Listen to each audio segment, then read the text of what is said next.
আজিৰ এই বিশেষ সভাখনলৈ আদৰণি জনাইছোঁ। আৰু ইতিমধ্যে আপোনালোকে গম পাইছে যে মাননীয় সভাপতি কাৰ্যনিৰ্বাহকৰ নেতৃত্বত কেন্দ্ৰীয় সমিতিয়ে স্পষ্ট দিক নিৰ্দেশনা আমালৈ প্ৰেৰণ কৰিছিলে আৰু সেইমতে বিভিন্ন সমষ্টি সমিতিৰ যিখিনি কাৰ্যকলাপ সেইখিনি আগবঢ়াই দিছে যদিও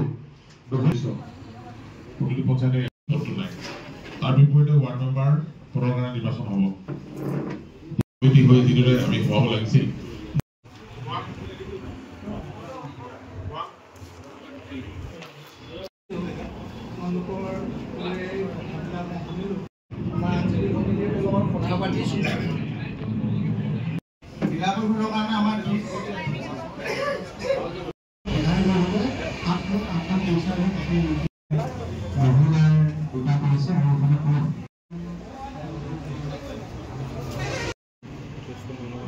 পঞ্চায়ত নিৰ্বাচনৰ দিশটো ত্বৰান্বিত কৰিবৰ কাৰণে আগবঢ়াই নিবৰ কাৰণে অসম গণ পৰিষদ দলৰ মাননীয় সভাপতি অতুল বৰা ডাঙৰীয়াই আমাক আহ্বায়ক আৰু আমাৰ দলৰ ডিব্ৰুগড় তিনিচুকীয়া জিলাৰ দলৰ কেন্দ্ৰীয় কাৰ্যনিৰ্বাহকৰ বিষয়সকলক লৈ এখন আহ্বায়ক সমিতি গঠন কৰি দিছিল।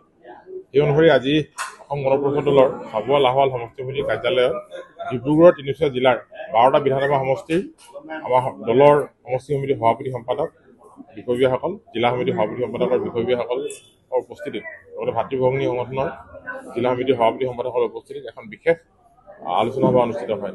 এই সভাই আগন্তুক পঞ্চায়ত নিৰ্বাচন সবলভাৱে সুস্থিৰভাৱে অৱতীৰ্ণ হ'বলৈ সিদ্ধান্ত গ্ৰহণ কৰে। অন্যহাতে যিহেতু পঞ্চায়ত নিৰ্বাচনটো অসম গণ পৰিষদ আৰু ভাৰতীয় জনতা পাৰ্টীয়ে মিত্ৰজোঁট হিচাপে অৱতীৰ্ণ হ'ব।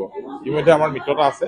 মিত্ৰতাক অধিক ত্বৰান্বিত কৰিবৰ কাৰণে, অধিক শক্তিশালী ৰূপ দিবৰ কাৰণে পঞ্চায়ত নিৰ্বাচনতো আমি যৌথভাৱে মিলা প্ৰীতিৰে মিত্ৰজোঁট হিচাপে নিৰ্বাচনত অৱতীৰ্ণ হোৱাৰ সিদ্ধান্ত ইতিমধ্যে আমাক জনাইছে আৰু সেই অনুসৰি সেই বিষয়টো আজি ইয়াত আলোচনা কৰা হৈছে।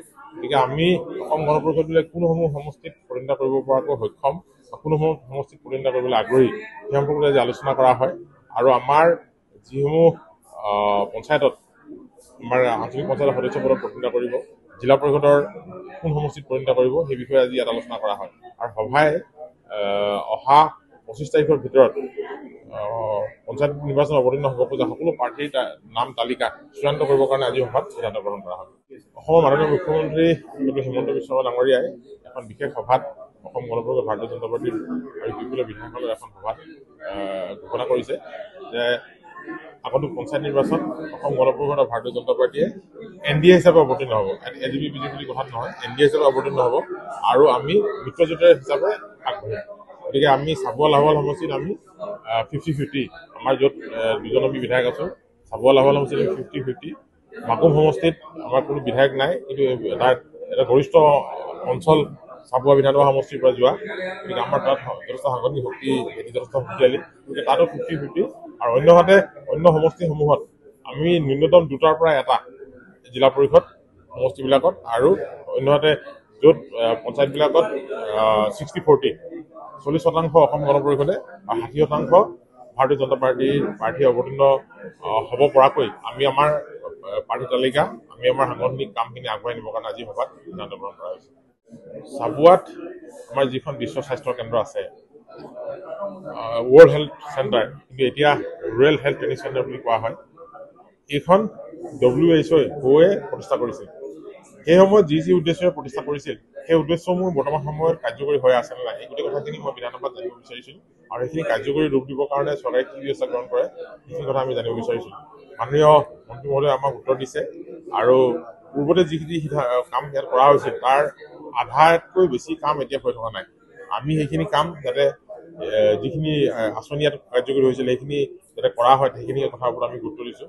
ইয়াত চিকিৎসক, ইয়াত নাৰ্ছ আৰু ইয়াৰ যিবিলাক সেইখিনি নিযুক্তি দিয়াৰ আমি অনুৰোধ জনাইছিলোঁ। আৰু একে সময়তে আমাক ইয়াত যিখিনি আমাৰ ডক্টৰৰ কোৱাৰ্টাৰ, নাৰ্ছৰ কোৱাৰ্টাৰ, হোষ্টেল যিবিলাক আছিলে সেইবিলাক ভাঙি চিঙি গৈছে, সেইখিনি নিৰ্মাণ কৰিবৰ কাৰণে আৰু কাৰ্যক্ষম কৰি দিবৰ কাৰণে আমি বিধানসভাত প্ৰশ্ন উত্থাপন কৰিছিলোঁ। বিধায়ক মহোদয়ে যথাযথভাৱে উত্তৰ আগবঢ়াইছে, মন্ত্ৰী মহোদয়ে যথাযথভাৱে উত্তৰ আগবঢ়াইছে। আমি আশাবাদী আহি থকা দিনত ইয়াক শক্তিশালীভাৱে আগবঢ়াই নিব পৰা যাব। প্ৰশ্নটো মোৰ মৌখিক আছিলে, কিন্তু মৌখিক প্ৰশ্ন নাহিল, লিখিতত আহিলে কাৰণে মন্ত্ৰী মহোদয়ে যিখিনি উত্তৰ দিছে তাৰ মই প্ৰশ্ন সোধাৰ সুযোগ নাপালোঁ। কিন্তু তাৰ হ'লেও বিধানসভা অহা 21 তাৰিখ আৰু পুনৰ 24-25 মাৰ্চত অনুষ্ঠিত হ'ব। গতিকে সেই দিনকেইটাত এই বিষয়ত মাননীয় স্বাস্থ্যমন্ত্ৰীৰ লগত মই আলোচনা কৰিম।